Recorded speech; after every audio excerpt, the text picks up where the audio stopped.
to talk about something that is, it's a really important piece of training your thinking. And it's something that I don't hear a lot of people talking about. And honestly, if I have to say, like if somebody pinned me down and said, what is the one thing that you shifted that changed the thinking from survival, scarcity, not enoughness, to thriving, business growing, total abundance? Now I'm not, nowhere in there did I say it was not struggle, hard, difficult. I'm not saying that. I think that's one of the things, if you are online for more than a nanosecond, you start to feel bad about any progress because somebody else seems like they're so many light years away, but they're holding out on you. They're not showing you the whole picture. Success in this one thing will shift the game for you. So I want to start out with the idea that I had a shift of responsibility. And what do I mean by that? We, even through going through school, responsibility starts out in our life being somebody else's that we little bit by little bit by little bit are given some of. Think about way back when you were a child, your parents kind of ran the show, right? And then they were the responsible ones. You had to earn your ability to be responsible, right? And they gave you more and more responsibilities, and eventually you launched. Same thing if you went through a traditional college. You were the students, they were the professors, they were the ones that had the knowledge and the responsibility. You were the receiver of that. And as for those of you who didn't go to college, which is totally fine, the same scenario happens in that kind of boss employee relationship, right? So where it's like they're the responsible ones, they have the knowledge, they're divvying out the things for you to do, right? And as you do those things, then you become responsible for those things, and then they give you more things to become responsible for. If you've been an entrepreneur since you were born, that's different. I don't know if anybody falls in that boat. I think I started my own business in my 20s, but I had worked for people up to that point. So it's almost this indoctrination of they're responsible, I'm learning to be, right? They're the ones that are going to tell me, and then I will follow suit.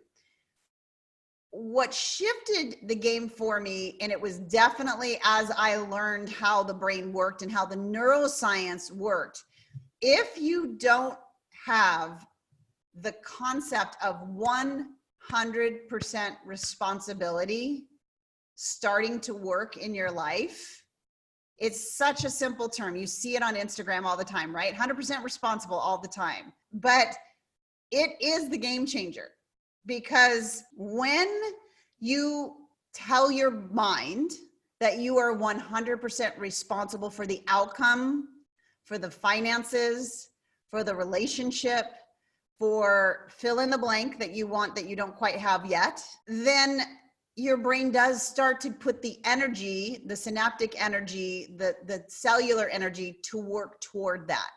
Now, let me unpack that for a second, because it's almost seems too simple. But if you think about it, how many times have you talked yourself out of the responsibility of something? Whether it be, and I'll use one that a lot of people have had experience with, if you're not 18 anymore. And that is, I know I should eat well. I know I should eat clean. I know I should maybe not have that extra glass of wine or whatever your fill in the blank is for that, right? So your brain knows it should be 100% responsible, but we make a decision, a choice that is in opposition or an antithesis to what you really want. And we do that micro times throughout the day in all areas of our lives. You make these micro decisions all day long. And it's because we were trained. Remember, our brain is used to what is safe and familiar. So think about that. As a child, you grow up the safe and familiar. As mom and dad make the decisions, you are the receiver of those. And then you, in varying degrees, get more and more responsibility. Yes. And then you go off and you go to college or you work, same exact thing. So there's never this full tilt. I am 100% responsible for how much money I make, for how I feel, for my energy, for the way I eat, don't eat, for how I show up in my business, for how all of that. And it's almost like we're still waiting for the permission to be responsible. And so your brain isn't kicking into that level and isn't pushing that, because that still seems like a threat. Mom and dad's got it covered. Boss has it covered. Professor has it covered. I just do what's told to me. Now you're in a place where you're really trying to train your thinking. You're really trying to push into this next level. And honestly, like, as you become the creator of your thoughts, as you really lean into the things you want that you don't have yet, the things you want to get better at that you have some of and you want to continue to level up in, and the things you currently are doing that you don't want to do, right? Here's where it really starts to shift things from a brain-based perspective. When you no longer say, and I'm going to use I'm not going to just use business because we're all so driven that way. I'm going to use different scenarios to kind of like make it more obvious, because it's going to be more obvious in some areas of your life than other areas of your life. In business, it doesn't seem like we do that, but we do it all day long.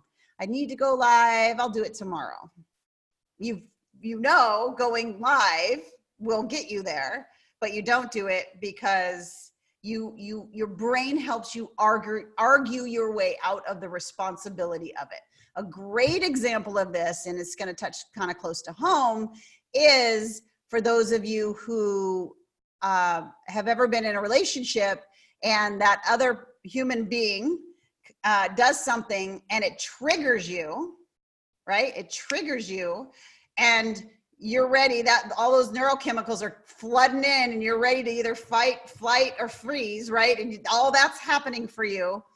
No, 99% of people, until you really start applying this principle, will start to look at what they need to do, what they need to change, what they need to do differently in order for you to feel back in stasis or back in balance, right? We put all of our energy on them and their whatever they're doing. And again, we can't control that. And so we attempt to do that through our fight, flight, or freeze neurochemicals. But when you start to shift, no matter what the stimulus is that's coming from the other humanoid, we start to shift to, I am 100% responsible for how I choose, there's the word, to respond to this. Now, you can not be that, and you can allow the neurochemicals to tell you what to do, but that's when you're on autopilot and not being the creator of your thoughts. So, and I use relationships because those are usually the more difficult ones to do. And so it's highlighted, right? We know when we get triggered, we're like, if you're a fight person, you're like all in, you're like, and you're wrong and blah, blah, blah. And you're like listing out the reasons, and you're center focused, right? I need to be safe. This is not safe. I need to return to safety. And I am a fighter, so I'm going to fight it out until it's safe. The fleer is like, okay, I'm out. This is not what I like. And the freeze person just doesn't, the chemicals, they're literally both happening at the same time. So you kind of just don't know what to do. But this idea of being 100% responsible allows, and this is one of the words that us entrepreneurs love, allows us to be 100% in control. Because the reality is, when you know you're 100% in control of the money you make, the kind of business that you have, the relationship that you have, your health, your wellness, all of the things, that it's the micro decisions that you're making over and over again that you're either choosing to 100% be responsible, or You're advocating that responsibility. And I want you to let you know how I'm going to say, I'm always going to challenge you with a filter, right? So test this. I don't want you to be like, okay, now here's something I have to go do, right? Because we're doers. I want you to just be an observer of this phenomena in your life. Now that like I'm highlighting it and I'm bringing it up for you, I really want you, what a great season for this to be like something you're thinking about, because I just want you to be observant without judgment of yourself of when am I fully taking responsibility, right? When am I 100%, I've got it. I make the decisions. I always follow through. I never try to talk myself out of it. That's the thing to observe. Where are you committing to something and then allowing your primitive brain to try to talk you out of it, right? To try to say, well, we talk a lot about thinking like a 7-figure entrepreneur, right? This, hands down, in all the conversations I've had over the years, is the thing that's different. Is when we commit and we put it in the calendar and we create an intention, we become 100% responsible for that intention. The word intention has to go with responsibility. So autopilot thinking or non-challenged thinking or thinking that is on autopilot is expecting things to just happen for you, right? So we expect the business to just grow for you. We expect the relationship to be good for you. You expect happiness to just happen for us. What other areas? We expect to be, I'm trying to think some other areas where it was a struggle. And I want to say this to you, like, I want to be legitimately real. When there's an area where you're 100% responsible all the time, that's going to feel comfortable and you'll spend more time there, right? Because that feels comfortable. You have more control over it. But if there are areas that you haven't gone through and created the intention and then stayed 100% responsible to it, they're the areas you're going to want to avoid. They're the areas that you're going to want to procrastinate around. They're the areas that you're going to want to just accept it as this is just what it is, and I can't create anything different. So when you're observing over the next couple weeks, I really want you to be just watching when your primitive brain starts to try to talk you out of the intentions that you set, right? So just be that observer. Go, oh, there it is again. I see it.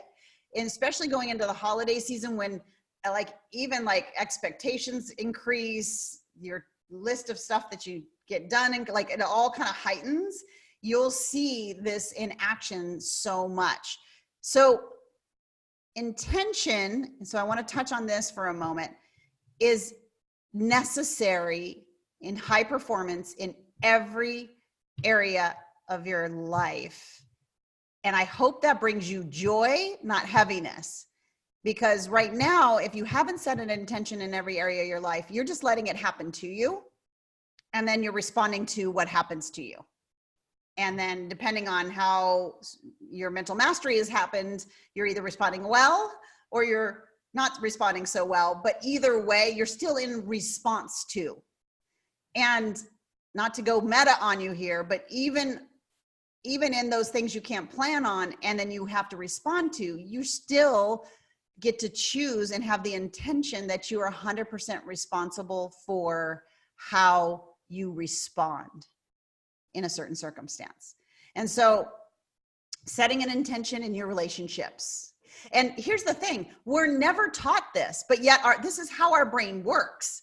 It's so interesting to me, and again, weirdo geek in the neuroscience classes, it's so interesting to me how that's how we're wired, and that's how ancients of old instruct us to do. Think on what is good, pure, true, and lovely. Prepare in advance, renew your mind, all these things from Socrates all the way to the Bible, all the way through, but yet in our current culture, it's just so responsive.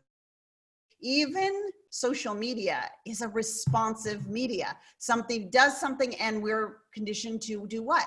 Like it, respond. That's a responsive thing. That's not a proactive thing. So you're going to start seeing it everywhere. And that's okay. That's our current culture, but those who are able to really set an intention in every area of their life, including their emotional lives, and then choose the 100% responsibility, even when it gets uncomfortable. So like, obviously when it's simple and it's comfortable, that's easy to be responsible. It's when it gets uncomfortable. And that's the thing that we, and again, not our faults, because our culture basically trained that into our brain. Wait and respond, wait and respond. And then when you respond well, you got more. And then you still waited and responded and did more. So again, will not let you judge yourself, criticize yourself, none of that. You didn't choose this, right? But now this is when it gets really fun to become a creator of your thoughts, really in line with how the brain is wired. Because as you start to, and will be like, we call it homework, or you're like something due over the holidays, right? I really want you to start looking at every area of your life and start creating an intention. Here's a great example of what I'm talking about. And hopefully this hits home. When I'll ask some of my neurocoaching, those who are getting neurocoach certified, I'll ask them what emotion they want to be like the main emotion of their life. Like if somebody says, oh, there's Jean, she's always fill in the blank. What is that? Right? And for everybody, it's a little different, but generally it's some form of happy or joyful or content, but it's usually something around happiness, right? But isn't happiness the greatest example of this? Because what do we do to be happy? Do we choose an intention of being happy and therefore creating it? Or do we wait till things come into our field and then respond to that with either happiness or not happiness, right? So even in that, if that's something that you're going to intentionally decide, so one of mine is, and I'll always share mine, one of mine is I always want to be full of joy, like operating from that place. So in the morning, I recreate that intention. Today, I will choose joy, even in stressful moments, even in high resistance moments, even in moments of doing things I don't want to do. Because yes, when you're a multiple 7-figure business, you have to do things you don't want to do still. But you have more people around to help you, but still, it's still there, right? So I want to choose joy. So it's like your emotional state, your business. What are your intentions for that business? How will you show up in that business? In your family, your relationships, with your friends, with your own relationship with yourself? Have you stopped to see what is my intention for how I will feel about myself? Probably not, right? Unless you've done this work, probably not. And so, we're a few weeks in, so I knew you were ready for this. This in the very beginning would have been like drinking from a fire hose, like, too much. So you're ready to really just try this on. And if you I'm going to challenge you to take some time and write down for you, right? We're all different. So for you, the biggest main areas of your life, and choose what your big intentions are. And as you're going through your day, even choosing your intentions for that day, as you're going through however you're planning your day, hopefully you're planning it from a brain-based perspective, but as you're going through your day, are you setting an intention for the meeting? Trust me, I set a strong intention for this. So imagine the difference in the outcome or the output when you're choosing in advance what you want to have happen, and then remaining committed 100%. You can use the word committed or responsible, whichever makes more sense to you. But it's in no way saying somebody else has to come save the day. Or I'm at the mercy of somebody buying my program, right? Oh, now this is where it gets like, what? No, I am at the mercy of other people buying my program for me to be successful, right? You cannot make somebody buy, but you can be 100% responsible for communicating the message that they need to hear so that they can buy. Does that make sense? So that gets us kind of in the left head space where we're thinking more about our business. But think you can start just going through your calendar and choosing to set intentions for what you're doing, and look at the main areas of your life and decide what those intentions are. So please, if you're starting to set intentions and you want to publicly declare those intentions, all day long, tag me on that, because that is doing some great things for you neurochemically, which is again what we want. We want that extra support, that extra bonding glue of the neurochemicals to help you. Because here's the thing, you get to re-choose that intention over and over and over again. And guess what's happening in your brain when you do that? So it's starting to build that new pathway. And this is what I'm talking about in this simple statement of becoming the creator of your thoughts. A thought can just randomly happen, but even creating your thoughts means you create an intention.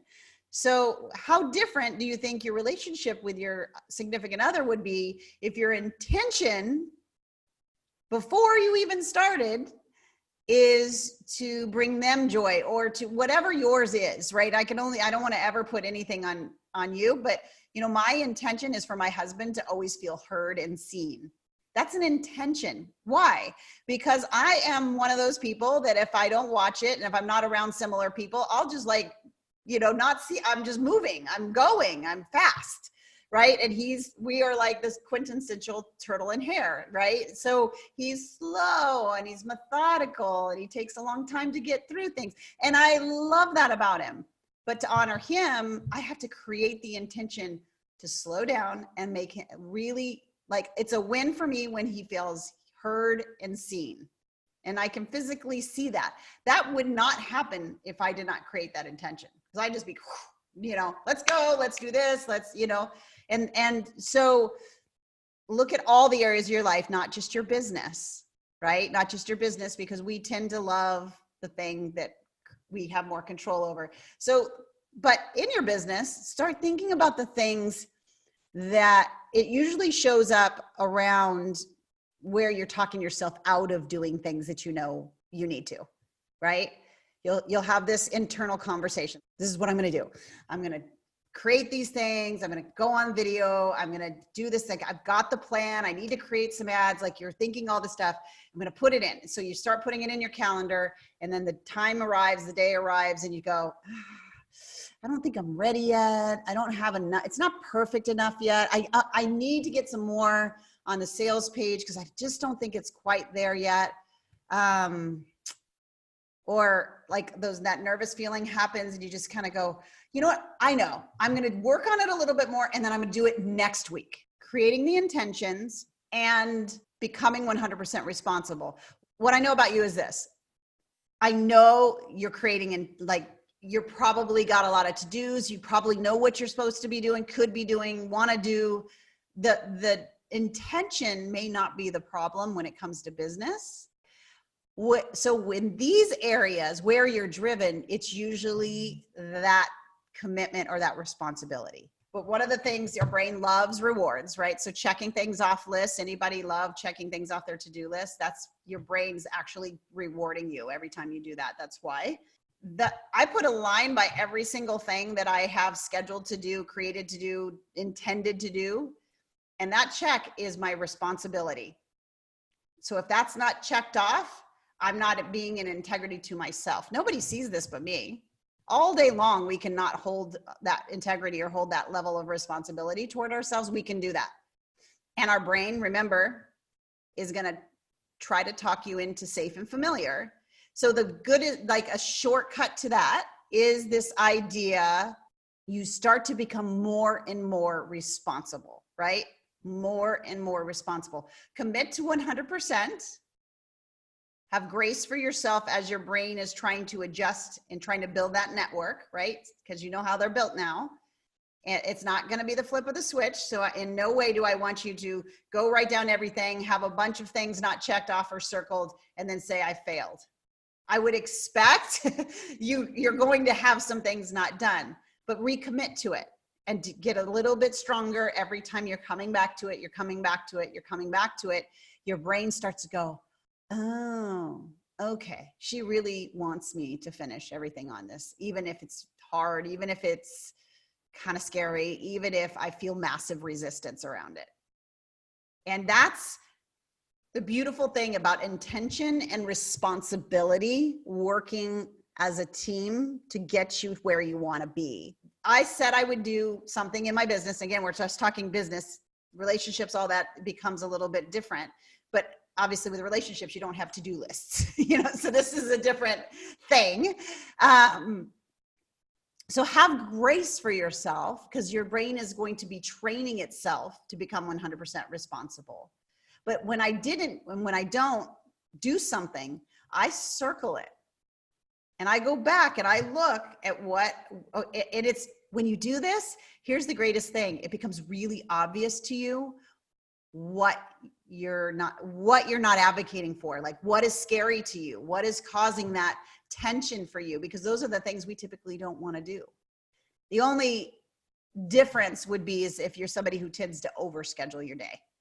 And hopefully as you're getting through, that's going to take that off your plate, because that just does not do well for our brains. So not to get too down the road rabbit trail of to-dos and how to kind of look at it, what I really want you to do is just become hyper aware of what you're choosing your intention to be in all areas of your life, right?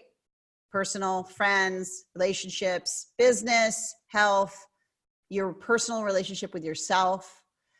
And begin to observe when you try to argue your way out of that intention. And again, no judgment, just like, oh, that's interesting. I'm trying to talk myself into staying on the couch instead of going work out. I wonder why I'm doing that. Like, and when you can separate the ego in a way and say, wow, that's actually showing me that I have a high functioning brain that right now is trained to avoid this. And when I repeat it enough, it will be trained to not avoid it. And in the middle, it's just going to get a little bit, you're going to have to go through that learning curve for your brain. But it takes it out of this, like, what's wrong with me? Why don't I do this? Why don't I show up? I'm always this way. I'll watch those words. I'm always this way. Gosh, what's wrong with me? Or I'm never going to follow through. I'm just never going to have a successful business because I can't follow through with anything. I really hope by now you're really hearing that like loudly, and you're not choosing to advocate for those things. Because as you're going through, if you're training your brain to think that's the intention you're having towards yourself. So if you haven't chosen the intention, your limiting beliefs will choose it for you, and you will continue to advocate for those. And I know that's not what you want. Absolutely not. So just really, as you're going through, being really curious, you're setting your intentions, and don't think there's an area that's too small, like in your life. Like if there's something that is going great, still set an intention there. Is that there's something that you'd like, it's going good, but you'd like it to be better. Just be curious about all the different areas where you can now choose. You can choose. And a big one I'm going to encourage you to do is just this 100% commitment or 100% responsibility to those intentions, and continuing those micro choices to choose it over and over and over again. And again, just like the gym, when we choose to lift the weight over and over again, all of a sudden we have muscle there. And it's the same thing in your brain. All of a sudden you actually have a network that gets built, and you have the chemicals supporting you. And then you hit that beautiful, I call it like the hockey stick, right? It kind of goes like this, and then it goes like this.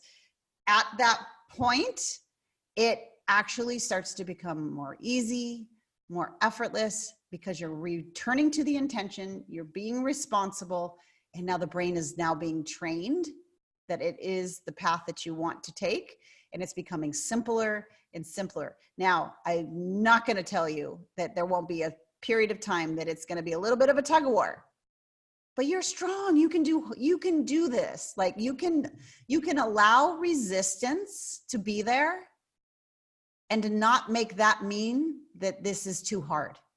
You can do hard things. And here's the greatest news of all. If you've had that experience where it's been like there's been resistance and you decide to pull out because it seems hard, here's the greatest news of all.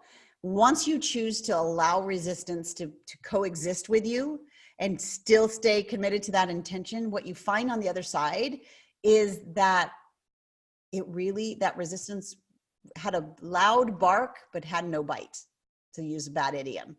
Resistance, it is really short-lived. And once you push through it, it actually is so much easier than you ever imagine it to be. And that's why our minds paint a picture of what resistance means. And that's what we pull back from. So you get to become that creator. You get to create the intentions. You get to stay 100% committed. I get asked this all the time. What is that biggest shift that will change everything? This is it. Hands down. Hands down. Does it take practice? Yes. But the great news is once you set an intention in one area and stick to it and continue to stay those micro choices, your brain sees, oh, when she does that, when he does that, he's going to stay committed to it. So I'm going to just do this easier. And you'll find as you practice this and you set an intention somewhere else, that hockey stick goes up a lot faster. But until your brain knows it's safe to do it, it's going to fight you a little bit.